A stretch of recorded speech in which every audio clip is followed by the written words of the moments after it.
Daily. Taste the Daily. குறைந்த விலை நிறைந்த தரம் தங்கள் தேவைகள் அனைத்தும் ஒரே இடத்தில் ஜெயச்சந்திரன்.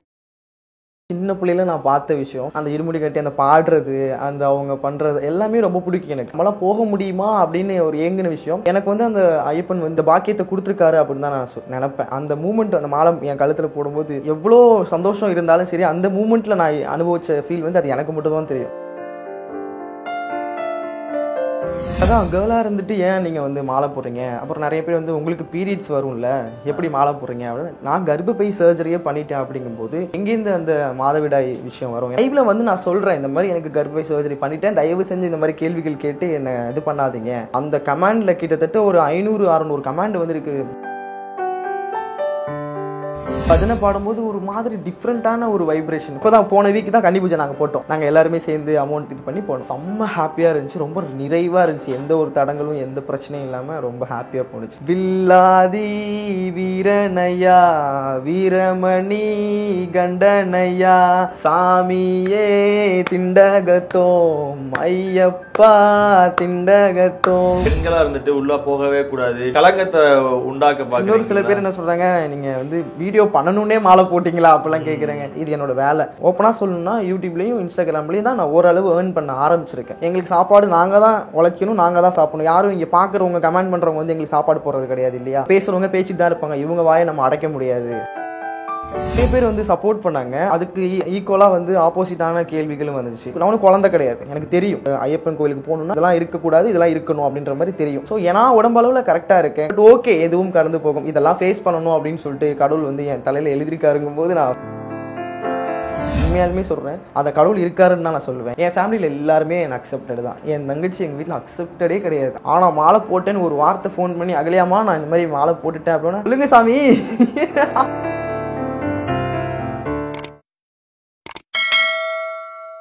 அரரூட்ஸ் நேயர்களுக்கு வணக்கம், நான் உங்கள் அஜித். ஸோ இன்னைக்கு என் கூட வந்துட்டு மதன் ப்ரோ தான் இணைஞ்சிருக்காங்க. ஏன்னா சமீபத்தில் ஒரு வீடியோ ஒன்று பார்க்கும்போது மாலை போட்டிருந்த ஒரு விஷயம் பண்ணியிருந்தாரு. எனக்கு ரொம்ப, ஏன்னா ஒரு டிரான்ஸ்மென் மாலை போட்டு நான் பார்த்தது கிடையாது. மேபி அதை போட்டிருக்கலாம், போயிருக்கலாம். ஆனால் நான் வெளியே வந்து அந்த மாதிரி எதுவுமே பார்த்ததே கிடையாது. ஸோ அதை பற்றி ஒரு சில விஷயங்கள் கேட்கலாம். ஏன்னா எந்த ஒரு விஷயத்தை தொட்டாலுமே அது நல்லதும் இருக்கும் கெட்டதும் இருக்கும், ரெண்டே ஃபேஸ் பண்ணிட்டு தான் அவங்களோட ட்ராவல் எல்லாமே இருக்கும். ஸோ அந்த விதத்தில் இவங்க இந்த ஒரு மாலை போட்ட அந்த ஒரு பயணம்ன்றது எப்படி இருக்கு அப்படிங்கிறது தான் இன்னைக்கு அவர்கிட்ட கேட்க போகிறோம். வணக்கம் சாமி. சாமி சரணம். எப்படி இருக்கீங்க? நல்லா இருக்கேன் சாமி. எப்படி போகுது? நல்லா போகுது. Super super. ஸோ இந்த மாலை போடணும் அப்படிங்கிற ஒரு ஆசை எப்போ வந்தது, அதுக்கான பயணம் எப்படி ஆரம்பிச்சது? ஸோ வந்து ஒரு 4 வருஷம் 3 வருஷத்துக்கு முன்னாடியே வந்து மாலை போடணும் அப்படின்ற மாதிரி ஒரு ஆசை வந்துட்டே இருந்துச்சு. ஆக்சுவலாக சின்னதுலேருந்தே இருந்துச்சு அந்த ஆசை. பட் ஓகே நம்ம வந்து மாறுறோமா இல்லையா அப்படின்ற ஒரு குழப்பத்தில் அந்த வருஷங்கள் கடந்து போணுச்சு. சேஞ்ச் ஆனதுக்கப்புறம், டாப் சர்ஜரி பண்ணதுக்கப்புறம் நம்ம வந்து ஒரு தடவையாவது பொதுவாகவே எந்த கோயிலுக்கு எந்த சாமினாலும் எனக்கு பார்க்கணும், இந்த சாமி போய் பார்க்கணும், திருவண்ணாமலையா போய் பார்க்கணும் அப்படின்ற ஒரு ஆசை தான். எதுவுமே வேண்டுதல் வச்சு நான் போக மாட்டேன், இது வேணும்னு கேட்டும் போக மாட்டேன் எந்த கோயிலுக்குமே. ஸோ அப்படி அந்த ஆசையில் இவரை போய் ஒரு வாட்டியாவது பார்த்துடணும் அப்படின்னு நினச்ச சாமி தான் அந்த ஐயப்பன் சாமி. 3 வருஷத்துக்கு முன்னாடி டாப் சர்ஜரி பண்ணிட்டோம், போகலாமே அப்படின்ட்டு ஒரு மைண்ட் வந்துச்சு. அப்புறம் எனக்குள்ளேயே நிறைய கேள்விகள். வேறு சாமியாக இருந்தால் பரவாயில்ல, ஒவ்வொரு சாமிக்கும் ஒவ்வொரு வழிமுறைன்னு இருக்கும். ஸோ அப்படிங்கும்போது ஐயப்பனுக்கு வந்து இந்த விஷயம் பிடிக்காது அப்படிங்கும்போது நம்ம அதுக்கு தகுந்த மாதிரி நம்ம இன்னும் சர்ஜரிலாம் முடிச்சுட்டு நம்ம போகணும் அப்படின்ற மாதிரி மென்டாலிட்டியோடு இருந்தேன். போன இயர் வந்து யூட்ரஸ் ரிமூவ் பண்ணேன். ஸோ இந்த இயர் வந்து சரி நம்ம எல்லா உடம்பளவுலையும் சரி மனதளவுலையும் சரி ஒரு மென்னாக இருக்கும் அப்படிங்கும்போது நம்ம போகலாம், தப்பு இல்லை அப்படின்ற ஒரு கான்ஃபிடென்ட்டாக மாலை போட்டு நல்லபடியாக போயிட்டுருக்கு. ஸோ இப்போதைக்கு ஒரு பிரச்சனையும் கிடையாது, போயிட்டு இருக்கு. இன்னும் கொஞ்ச நாள் தான் இருக்கு மாலை. ஆமாம், நெக்ஸ்ட் மந்த் 5-6 கிளம்புவேன் நான் மாலை இது பண்ணுறேன். ஆமாம். ஸோ இந்த மாலை போட்ட வீடியோஸ்லாம் வந்து நீங்கள் போட்டிருந்தீங்க சமூக வலைதளங்கள். ஆமாம். ஸோ அதுக்கான வரவேற்பு எப்படி இருந்துச்சு, என்னெல்லாம் சொன்னாங்க? நிறைய பேர் வந்து சப்போர்ட் பண்ணாங்க.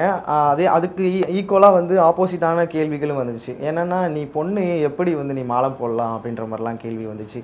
ஸோ நான் என்ன கேட்குறேன், இப்போ நீங்கள் என்ன பார்க்குறீங்க, உங்களுக்கு நான் எப்படி தெரியுறேன்?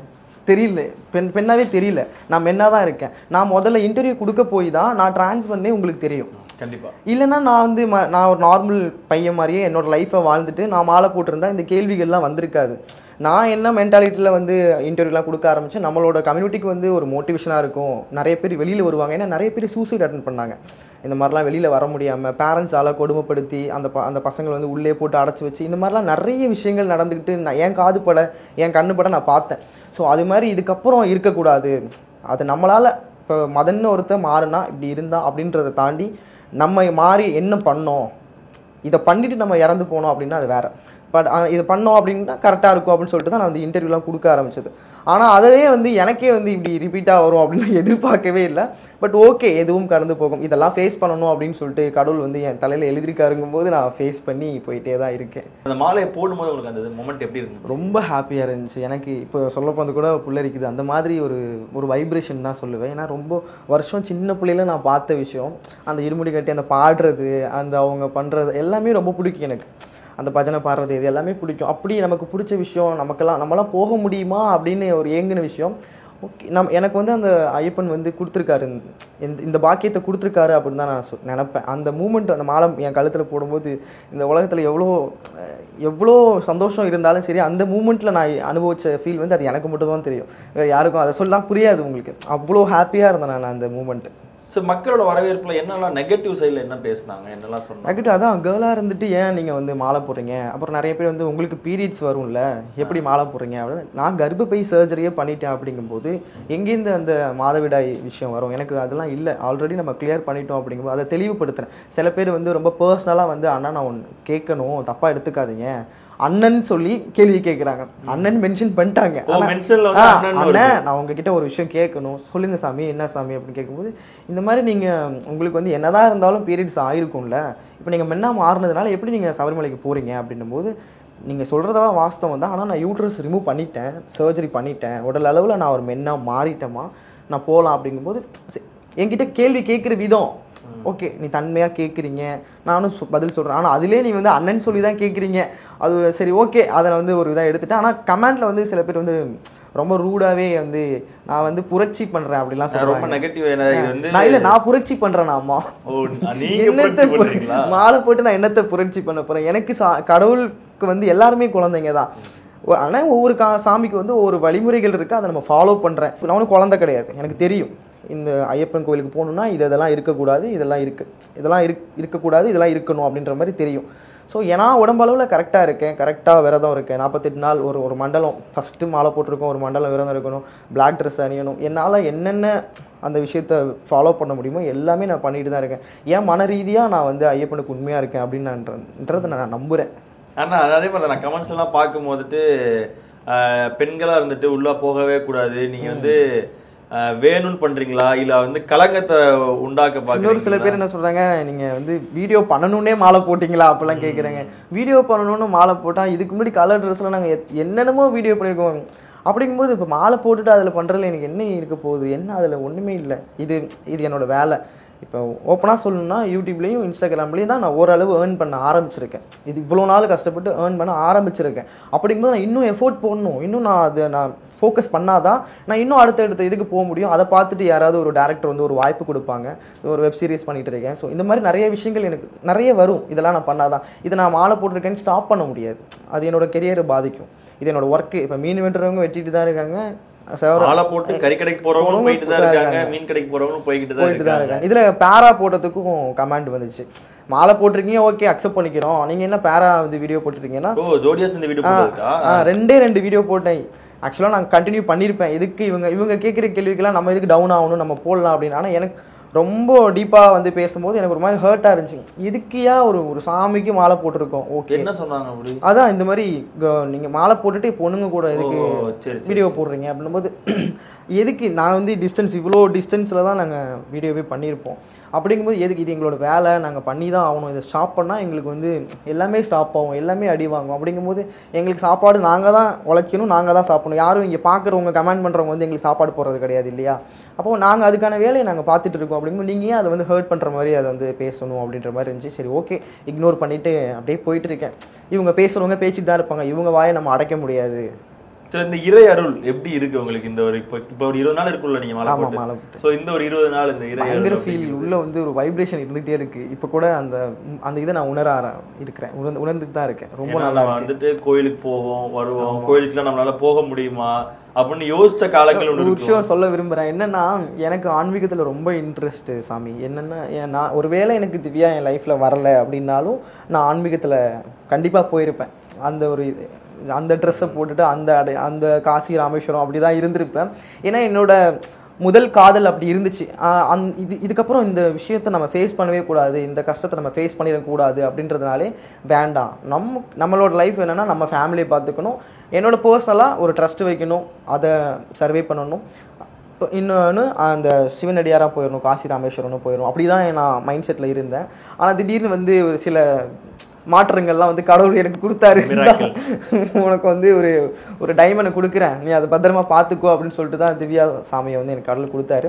பட் இருந்தாலுமே திவ்யாவுக்கு வந்து சாமி விஷயத்தில் இன்ட்ரெஸ்ட் கிடையாது. இருந்தாலும் நான் தான் இழுத்து வாங்க நம்ம சேர்ந்து போவோம் சிவனடியாரா அப்படின்னு போயிட்டு இருக்கு. எனக்கு பொதுவாகவே ஆன்மீகத்தில் ரொம்ப உடன்பாடு அதிகம். அதனால நான் இந்த மாலை போட்டது வந்து ரொம்ப ஹாப்பியாக தான் இருக்குது. இந்த மாதிரிலாம் இதெல்லாம் எனக்கு ரொம்ப பிடிக்கும் சாமி, ரொம்ப பிடிக்கும்.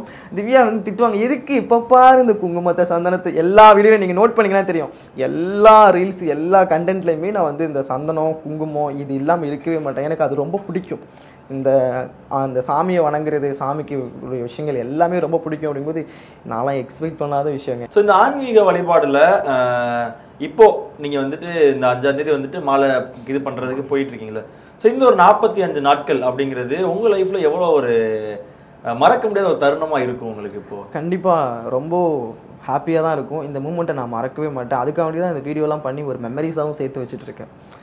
ஏன்னா அடுத்த வருஷத்தில் எனக்கு மேபி என்ன வேணாலும் ஆகலாம், ஆகாமலும் இருக்கலாம். ஸோ நான் என்ன 18 வருஷம் போடணுன்ற ஒரு மென்டாலிட்டி தான் இருக்கேன். 18 வருஷம் கண்டிப்பாக போட்டுருணும். ஏன்னா நான் அதோட இதெல்லாம் வரலாறுலாம் படிச்சுட்டு தான் நான் மாலையே அணிஞ்சேன்.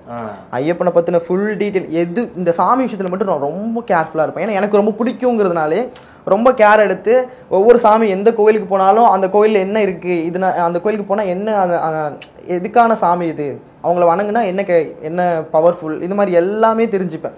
இப்படி நான் அவரை ஃபாலோ பண்ணும்போது இதெல்லாம் இருந்துச்சு. 18 வருஷம் நீங்கள் போடணும், அப்போ தான் வந்து ஐயப்பனுக்கு வந்து கரெக்டாக இருக்கும் அப்படின்ற மாதிரிலாம் பார்க்கும்போது சரி ஓகே நம்ம 18 வருஷம் போட்டுறணும் அப்படின்ற ஒரு இதுதான். இருந்தாலும் ஒரு பக்கம் ஒருவேளை அடுத்த வருஷத்துக்குள்ளே ஏதோ, ஏன்னா எப்போ என்ன நடக்குதுன்னே தெரிய மாட்டேங்குது, அப்படி ஏதாவது இருந்தால் கூட இந்த மெமரிஸ் எனக்கு இருக்கும் இல்லையா, இந்த இன்டர்வியூ கூட எனக்கு ஒரு மெமரிஸ் தான் இல்லையா. மாலை போடும்போது நீங்க இன்ஃபார்ம் பண்ணீங்களா நான் வந்து ஒரு டிரான்ஸ்மன் அப்படிங்கிறது? மாலை போடுவாங்களா அவங்க ஐயர் யாராவது போட்டு? தெரியும், சொல்லிட்டு தான் போட்டோம், அதெல்லாம் போடலாம்.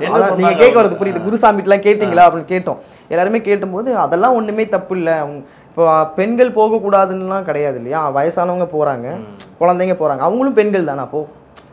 அப்போ ஏன் அவங்க போகிறாங்கன்னா அவங்களுக்கு இந்த மாதவிடாய் ப்ராப்ளம் இருக்காது, அதனால் போகிறாங்க. ஸோ அந்த வழியில் பார்க்க போனால் நாங்கள் போகலாம். எங்களுக்கு யூட்ரஸுங்கிறது ஒன்று இல்லை. அதாவது யூட்ரஸ்னால் கர்ப்பப்பை சர்ஜரி பண்ணிட்டேன் அப்படிங்கிறதுனால நான் கிளியராக இருக்கேன். இந்த தீட்டு இது எதுவுமே இல்லை, பியூராக இருக்கேன். அந்த ஐயப்பனை நினச்சி அதுக்கான வழிபாடுகள் அந்த விரதம் எல்லாமே கரெக்டாக பண்ணிட்டு இருக்கேன். அதை நான் நம்புறேன். இப்போ நீங்க இதையும் உங்க சேனல்ல சொல்லிருப்பீங்களா, நான் வந்து யூட்ரஸ் ரிமூவ், அதாவது கர்ப்பப்பையை வந்து ரிமூவ் பண்ணிட்டேன்.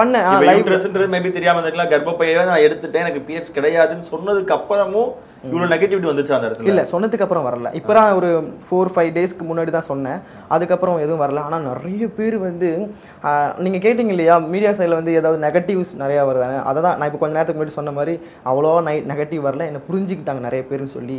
இந்த லைவ்ல வந்து நான் சொல்றேன், இந்த மாதிரி எனக்கு கர்ப்பப்பை சர்ஜரி பண்ணிட்டேன், தயவு செஞ்சு இந்த மாதிரி கேள்விகள் கேட்டு என்னை இது பண்ணாதீங்க, நான் மாலை போட்டிருக்கேன், என்னால் எதுவும் பேசவும் முடியாது, நான் மலைக்கு போயிட்டு வந்து உங்களுக்கு கிளியராக என்ன பேசணுமோ நான் பேசுகிறேன். ஆனால் ஒரு சின்ன உண்மை என்னன்னா இதுதான், நான் ஏற்கனவே இன்டர்வியூவில் சொல்லிட்டேன், எனக்கு யூட்ரஸ் ரிமூவ் பண்ணியாச்சு, நான் ஒரு மென்னாவே ஃபுல்லாக ப்ராப்பராக மாறிட்டேன் அப்படின்னு. திரும்பவும் நீங்கள் கேட்குறீங்கன்னா ஓகே, புதுசாக பார்க்குறவங்களுக்கு தெரியாது. ஸோ அதனால் நான் லைவ் வந்து மென்ஷன் பண்ணிட்டேன். அப்படின்னும் போது அந்த கமெண்டில் கிட்டத்தட்ட ஒரு 500-600 கமெண்ட் வந்துருக்கு. எனக்கு சாமி எனக்கு குழந்தை இல்லை, எனக்கு வேண்டிக்கோங்க, நீங்கள் கன்னிசாமி, இத்தனை வருஷம் எனக்கு குழந்தை இல்லை, எங்கள் அப்பாவுக்கு முடியல, நான் எக்ஸாம் எழுத போகிறேன், நல்லா எழுதணும், நான் எக்ஸாம் ஆல்ரெடி எழுதியிருக்கேன், நான் அதில் பாஸ் ஆகணும், எழுத போகிறேங்கிறது இன்ஃபார்ம் பண்ணுறாங்க. இந்த மாதிரி எவ்வளோ மெசேஜ் எனக்கு ரொம்ப ஒரு மாதிரி இருந்துச்சு. என்னடா இது, இவ்வளோ பேர் வந்து அவங்களோட கஷ்டத்தை நம்மக்கிட்ட சொல்கிறாங்களே அப்படின்ற மாதிரி ரொம்ப இதாக இருந்துச்சு. அதை நம்ம கரெக்டாக எடுத்துகிட்டு போய் நம்ம அந்த ஐயப்பக்கிட்ட சேர்க்கணும்னு சொல்லிட்டு நான் ஒரு சின்ன ஐடியாலாம் பண்ணி வச்சுருக்கேன். இதுக்கப்புறம் தான் அதை எக்ஸிக்யூட்லாம் பண்ணி. அதே மாதிரி இப்போ உங்களை மாதிரி இப்போ டிரான்ஸ்மெண்டாக இருக்கவங்க மாலை போடலாமான்ற ஒரு யோசனை ஒன்று வரும் அவங்களுக்கு. ஸோ அந்த மாதிரி ஆட்கள் யாராவது உங்கள்கிட்ட வந்து கேட்பாங்களா, சாமி நீங்கள் மாலை போட்டிருக்கீங்க, நாங்கள் போடலாமா? இல்லை, என் கூட இருக்கும்போது என் கூட இப்போ 2 சாமி போட்டிருக்காங்கன்னு சொன்னோம் இல்லையா, அவங்களே என்கிட்ட நான் தான் ஃபஸ்ட்டு ஆரம்பித்தேன். அம்மா கிட்ட போய் நான் கேட்டேன், அம்மா நான் இந்த மாதிரி சபரிமலைக்கு மாலை போடணும், 3 வருஷமாக கேட்டுட்டு இருக்கேன். இந்த வருஷம் சும்மா யதார்த்தமாக இப்போ நம்ம பேசிகிட்டு இருக்கோம் இல்லையா, இந்த மூமெண்ட்டில் உடனே ஓகே பண்ணி அடுத்த செகண்டே ஒரு 8 பேர் கன்னிசாமி எல்லாருமே என் கூட இருக்கிறவங்க எனக்கெல்லாம் மிரண்டுருச்சு அந்த மூமெண்ட். நான் திவ்யாட்ட போய் குதிக்கிறேன், எல்லோருமே வர்றாங்க. ஏன்னா நான் மாலை போட்டால் ஒரு டீமாக தானே ஃபார்ம் பண்ணி போகிறாங்க இல்லையா சபரிமலைக்கு. வேறு கோயில்னா லொக்கேஷனை போடுறோமா, வண்டியில் போகிறோமா, இல்லை கார் ஓலா புக் பண்ணுறோமா போகிறோமா அப்படின்ற மாதிரி இருக்கும். ஆனால் சபரிமலைக்கு வந்து ஒரு இந்த பஜனையெல்லாம் பாடிக்கிட்டு ஒரு கேங்காக போனால் தான் அது நல்லாயிருக்கும். அவருக்கு அதுதான் பிடிக்கும், பஜனை பிரியன்னு அதனால தான் சொல்கிறோம் இல்லையா. அப்படி தான் போகணும். அப்படிங்கும்போது எனக்கு ஒரு கேங்கே இல்லை, இருக்கிறவங்களும் என் கம்யூனிட்டியில் தான் இருக்காங்க. அதர் பர்சன் எனக்கு அவ்வளோவா ஃப்ரெண்ட்ஷிப் கிடையாது. என்ன பண்ணுறது, அம்மா வேற இப்படி ஓகே அம்மா வந்து ஓகே சொல்லிட்டாங்க. இப்படி அம்மா கிட்ட இப்படி பேசிகிட்டு இருக்கேன், அம்மா மாலை போடு, ஏதாவது ஃபினான்ஷியலாக இருந்தால் கூட நான் தர்றேன் தம்பி அப்படின்ற மாதிரி இப்படி பேசிகிட்டு இருக்கோம். அடுத்த செகண்டே இன்னொரு சாமி நான் போடுறேன் அப்படின்ட்டு அவங்களுக்குள்ள ஒரு கேள்வி இருந்துச்சு. ஆனால் நான் இந்த மாதிரி யூட்ரஸ் ரிமூவ் பண்ணலன்னா நான் எப்படி நான் போடுறது, என் கூட நான் ஹெல்ப் பண்ண பசங்க தான் போகிறேன். அதெல்லாம் ஒன்றும் பிரச்சனை இல்லை. உனக்கு பீரியட் ஸ்டாப் ஆகியே 3 வருஷம் ஆயிடுச்சு, இதுக்கப்புறம் வரவும் போகிறது இல்லை, நீ தாராளமாக போடல. நீ மனதளவில் என்ன நினைக்கிற, நீ பையன் நினைக்கிற, டாப் சர்ஜரி பண்ணிட்டேன், இதுக்கப்புறம் நீ இப்படி தான் வாழ போகிற. ஆனால் இப்போ அவங்க சைடு ஒரு கேள்வி வந்துருக்குல்ல, நீங்கள் மட்டும் யூட்ரஸ் ரிமூவ் பண்ணிட்டீங்க, அப்ப நாங்க பண்ணல. ஆமா, அப்ப நீங்க இந்த ஃபார்மேட்ல போயிருக்கீங்க, அந்த மாதிரி ஏதாவது கேள்வி? நானே சொன்னேன், இது நான் வந்து டிசிஷன் எடுத்தது என்னன்னா, நான் யூட்ரஸ் ரிமூவ் பண்ணிட்டு தான் போனேன். இது என்னோட டிசிஷன் எடுத்து நான் ஹெல்ப் பண்ண பையன் இன்னொருத்தர் இருக்கான், மச்சான் நான் வந்து யூட்ரஸ் ரிமூவ் பண்ணிட்டு தான் நான் போகணும். ஓகே, அது உன்னோட பர்சனல், ஒவ்வொருத்தவங்களோட மனநிலையை பொறுத்து தானே எல்லாமே இருக்கு. என்கிட்ட ஒப்பீனியன் கேட்கும்போது நான் சொல்றது என்னன்னா, இதுக்கு முன்னாடி நீ பீரியட்ஸ் ஆகலை, 3 வருஷம் ஸ்டாப் ஆயிடுச்சு, இதுக்கப்புறமும் நீ ஆக போறது இல்லை, அப்படிங்கும்போது நீ தாராளமாக போடலாம். ஏன்னா அவருக்கு வந்து அதுதான் பிடிக்காது. அப்படி இருக்கும்போது இவ்வளவு நாள் பஜனையை தூரத்துல இருந்து பார்த்துருப்பீங்க, ஆனா அந்த இடத்துல உட்காந்து பஜனையில இருக்கும்போது அந்த ஒரு ஃபீல் எப்படி இருந்துச்சு? செம்ம வைப்ரேஷனாக இருந்துச்சு. நான் நார்மலாகவே டான்சர் தானே இல்லையா, ஆனால் அந்த பஜனை பாடும்போது ஒரு மாதிரி டிஃப்ரெண்ட்டான ஒரு வைப்ரேஷன். போன வருஷம் ஒரு கன்னி பூஜைக்கு எங்கள் அண்ணன் கூப்பிட்டு போயிருந்தான். அப்போவே நான் எங்கள் அண்ணன்ட்ட புலம்பிகிட்டே இருந்தேன், செம்மையாக இருக்குது, அவங்க கன்னி சாமியாக அவங்க பார்க்கும்போதே சாமி ஃபீல் வருது, அவங்கள பார்க்கும்போதே ஒரு சாமியை பார்க்குற மாதிரி இருக்குது. அப்படிங்கும்போது நல்லா இருக்குது சாமி, எனக்கு எப்படியாவது நானும் ரொம்ப வருஷமாக போடணும்னு நினச்சிட்டு இருக்கேன், ஆனால் என்னால் போட முடியலன்னு நான் போன வருஷம் ஃபுல்லாக எங்கள் அண்ணன்ட்ட புலம்பிகிட்டே இருந்தேன். ஏன்னா போன வருஷம் தூரமாக இருந்ததான் பார்த்தேன், அதுவே ஒரு பயங்கர வைப்ரேஷனாக இருந்துச்சு. ஆனால் இந்த வாட்டி நான் கன்னி பூஜை போட்டேன். நீங்கள் ஆமாம், இந்த வருஷம் இப்போ தான் போன வீக் தான் கன்னி பூஜை நாங்கள் போட்டோம். நாங்கள் எல்லாருமே சேர்ந்து அமௌண்ட் இது பண்ணி போனோம். செம்ம ஹாப்பியாக இருந்துச்சு, ரொம்ப நிறைவாக இருந்துச்சு, எந்த ஒரு தடங்களும் எந்த பிரச்சனையும் இல்லாமல் ரொம்ப ஹாப்பியாக போணுச்சு. இதில் ஒரு பெரிய விஷயம் என்னென்னா, என் ஃபேமிலி என்ன சொல்கிறது, என்னை அக்செப்ட் பண்ணி எல்லாமே இந்த கடவுள் தாங்க, உண்மையாலுமே சொல்கிறேன். அந்த கடவுள் இருக்காருன்னு தான் நான் சொல்லுவேன். ஏன்னா அவர் இருக்கிறதுனால தான் என்ன அனுபவிச்சாரு, நீ வா நான் உன்னை பார்க்கணும் அப்படின்னு அவர் அனுபவிச்சாரு.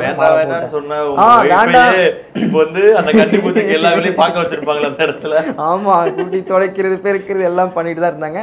இதுல ஆச்சரியப்பட வேண்டிய விஷயம் என்னன்னா, என் ஃபேமிலியில எல்லாருமே என்ன அக்செப்டட் தான். என் சொந்தக்காரங்க, சித்தி பசங்க எல்லாருமே அக்செப்டட் தான். நான் மாலை போட்டதுக்கு எனக்கு எவ்வளோ ஐயப்பனை பிடிக்குமோ அவரை பார்க்கணும்னு ஆசைப்பட்டு தான் மாலை போட்டேன்.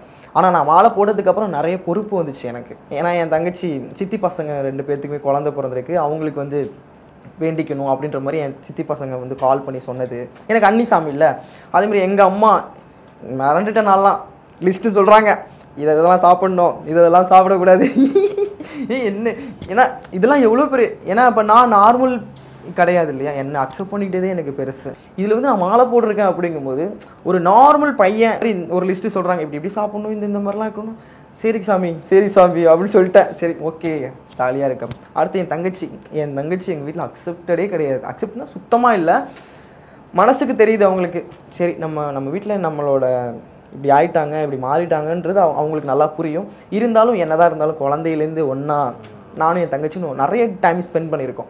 அப்படிங்கும்போது அவங்களுக்கு ஏற்றுக்க முடியாத ஒரு சுச்சுவேஷனில் தான் இருந்தாங்க. ஆனால் மன ரீதியாக நிறைய புலம்பவும் செய்வாங்க, எனக்கு உன்னை பிடிக்கும் தான், ஆனால் என்னோட காதுபட உன்னை யாராவது அப்படி பேசிட்டாங்கன்னா என்னால் தாங்க முடியாது அப்படின்னு சொல்லுவாங்க. இதே இன்னொரு சைடு பார்த்தீங்கன்னா திட்டுவாங்க, என்ன நீ உன்னை யாரை கேட்டுட்டு எதுக்கு மாறினேன், எனக்கு அவங்க தான் வேணும், என்னோட பழைய பேர் சொல்லி எனக்கு அவங்க தான் வேணும் அப்படின்னு சொல்லி நிறைய கத்தவும் செய்வாங்க. இப்படி டபுள் மைண்டாகவே இருப்பாங்க என் தங்கச்சி. ஆனால் மாலை போட்டேன்னு ஒரு வார்த்தை ஃபோன் பண்ணி, அகலியாமா நான் இந்த மாதிரி மாலை போட்டுட்டேன் அப்படின்னா, சொல்லுங்கள் சாமி, செம்ம மிரண்டுடுச்சு. மாலை போட்டது இதெல்லாம் தாண்டி அவங்க, ஏன்னா எனக்கு தங்கச்சி ரொம்ப பிடிக்கும். அண்ணன்னு யாராவது கூப்பிட்டாலே நான் பேசிக்காக ஆடிவிட்டு, ஏன்னா என் தங்கச்சி நான் ரொம்ப மிஸ் பண்ணுறேன். ஏன்னா இன்னும் 1 வருஷமோ 1.5 வருஷமோ தான் எங்கள் ஃபேமிலியில் அவங்க இருப்பாங்க. அடுத்த நாட்கள் வந்து கல்யாணம், அவங்க ஃபேமிலி அப்படி போயிடுவாங்க. இந்த மூமெண்ட்டில் தான் நான் அவங்க கூட டைம் ஸ்பெண்ட் பண்ண முடியும். அதனாலே நான் ரொம்ப எனக்குள்ளே நிறைய கஷ்டம் இருக்குது என் தங்கச்சி மேலே. அந்த பர்சன் வந்து என்னை வந்து டக்குன்னு சாமி அப்படின்னு சொல்லும்போது எனக்கு ரொம்ப சந்தோஷமாக இருந்துச்சு. அந்த மூமெண்ட் வந்து நான் மறந்துட்டேன். சரி பரவாயில்ல, நாம் என்னென்னமோ பேசினோம், என்னென்னமோ பண்ணோம், நம்ம தங்கச்சி அக்செப்ட் பண்ணிக்கல, இந்த ஐயப்பன் அருளால் வந்து நம்ம தங்கச்சி வந்து டெய்லி ஃபோன் பண்ணி என்ன விரதம் பண்ணீங்க, இன்னைக்கு என்ன சாப்பிட்டீங்க, 108 சரணம் சொன்னீங்களா அப்படின்னு. சொன்னேன் சாமி. சரி சாமி, சொன்னேன் சாமி. இதெல்லாம் பண்ணுங்க சாமி, சரிங்களா, சரி சாமி, ஓகே சாமி அப்படின்னு சொல்லிட்டு ரொம்ப ஹாப்பியா. அப்ப இந்த மாலை போட்ட ஒரு தருணம் வந்து உங்களுக்கு ரொம்ப நிறைய விஷயங்கள் கொடுத்துருக்கு. போய் பார்த்தா போதுன்னு நினைச்சிட்டு இருந்தது இப்போ பொறுப்போட போய் பார்க்கிற சூழ்நிலைக்கு வந்திருக்கு இப்போ. ஆமா, சிறப்பு. அந்த சாமின்ற வார்த்தையை சொல்லுங்க. சாமி உங்களுக்கு ஃபர்ஸ்ட் கூப்பிடும் போது எப்படி இருந்துச்சு? செம்ம வைப்ரேஷனா இருந்துச்சு. என்ன சொல்றது, எனக்கு அந்த மாலை போட்டதுலேருந்தே எனக்கு ஒரு மாதிரி ஃபீல் இருந்துகிட்டே தான் இருக்குது. ஏதோ புதுசாக பிறந்தது மாதிரி இருக்குது, ஃப்ரெஷ்ஷாக இருக்கிற மாதிரி இருக்குது. உலகத்தையும் நான் வேற மாதிரி பார்க்குற மாதிரி இருக்கேன். அன்பாக இருக்கணும். ஏற்கனவே நான் அப்படி தான் உலகம் நம்மளை வேற மாதிரி பார்க்குற மாதிரி, இவ்வளோ நாள் பார்த்ததை தாண்டி இப்போ ஒரு மாதிரி பார்க்குறாங்களே அப்படின்ற ரொம்ப. எனக்கு ராகவி அம்மாலாம் வந்து நார்மலாக செம்ம ஃபன் கேரக்டர், ஜாலியாக பேசுகிற ஆள். ஆனால் அவங்க வந்து என்னை வந்து டக்குன்னு வந்து சாமின்னு சொல்லும்போது அந்த ஃபீல்லாம் சொல்கிறதுக்கு வார்த்தையே இல்லை. அந்த மாதிரி ஒரு மூமெண்ட் இருந்துச்சு. ஸோ அவங்க சாமின்னு சொல்கிறாங்கன்னா அதுக்கு தகுந்த மாதிரி நம்ம நடந்துக்கணும்னு ஒரு பக்கம் தோணுச்சு. அதனால தான் பேரா வீடியோ போட்டது கூட 2 போட்டேன். ஏன்னா அது என்னோட வேலை. இருந்தாலும் இவங்க சொல்கிற கமெண்ட் வந்து ஓகே, நம்மளை சாமின்னு சொல்லி வந்து இப்படி கமெண்ட் பண்ணுறாங்க, என்னடா பண்ணுறதுன்ற மாதிரி இருக்குது எனக்கு. சரி, ஓகே, நம்ம அந்த சாமின்ற வார்த்தைக்கு என்ன மரியாதை பண்ணணும், என்ன கொடுக்கணுமோ அதை நம்ம பண்ணிட்டு போயிட்டே இருப்போம். பரவாயில்ல, நமக்கு லாஸ் ஆனாலும் பரவாயில்ல, என்னத்தை குடிமுடிகிற போது, எவ்வளோ கஷ்டப்பட்டுட்டோம், இந்த ஒரு மாதம் நம்ம வீடியோ வந்து பேரா பண்ணாமல் இருக்கிறனால என்ன ஒன்று போகுது அப்படின்ற மாதிரி மனநிலைமைக்கு வந்துட்டேன். நல்லபடியாக போயிட்டு வந்துடணும். ஏன்னா எனக்கு நிறைய பொறுப்பு இருக்குது, அதை நான் கொண்டே சேர்க்கணும். சும்மா இந்த வீடியோ பண்ணுறதுக்காக உங்கள் 4 பேர் வாயில் விழுந்துக்கிட்டு எதுக்கு, போயிட்டு வந்துருவோம் அப்படின்ற மாதிரி. கண்டிப்பா கண்டிப்பா. ஸோ உங்களோட இந்த ஒரு பாதை நல்லபடியா முடியணும். அடுத்து இன்னும் ஒரு 20 நாட்கள் தான் இருக்கு. நல்லபடியா முடிச்சு நல்லபடியா போயிட்டு எல்லாருக்காகவும் வேண்டி கண்டிப்பா மாலையை போய் கழட்டி ஐயப்பனை வந்து பார்த்துட்டு வாங்க. எல்லாருக்காகவும் வேண்டிக்கோங்க, எங்களுக்காகவும் கண்டிப்பா எல்லாருக்காகவும் வேண்டிப்பேன். எனக்கு கமெண்ட் நிறைய பேர் பண்ணியிருக்காங்க இல்லையா, அந்த குழந்தை இல்லைன்னு சொல்லி, எல்லாருக்காகவும் நான் வேண்டிப்பேன். அவங்களோட அந்த குறைகள் எல்லாமே நான் ஒரு பிளான் வச்சிருக்கேன். அது கூடிய சீக்கிரம் வந்து என்னோட சேனலில் ரிவ்யூ பண்ணலான் இருக்கேன். ஸோ அதை ஒரு விஷயத்த பண்ணி நான் அங்கே ஐயப்பன்ட்ட கொண்டே போய் சேர்ப்பேன். கண்டிப்பா கண்டிப்பா. சோ உங்களோட பயணம் வெற்றி பெற வாழ்த்துக்கு. அதே மாதிரி இந்த பயணம் இதோட முடிஞ்சிடாம அடுத்து இன்னொரு 17 வருஷமும் இந்த பயணம் வந்து தொடரணும்னு சொல்லி எங்க சேனல் சார்பாகவும் என்னோட தனிப்பட்ட முறையிலையும் நான் வாழ்த்துக்களை தெரிவிச்சுக்கிறேன். சாமி சார்.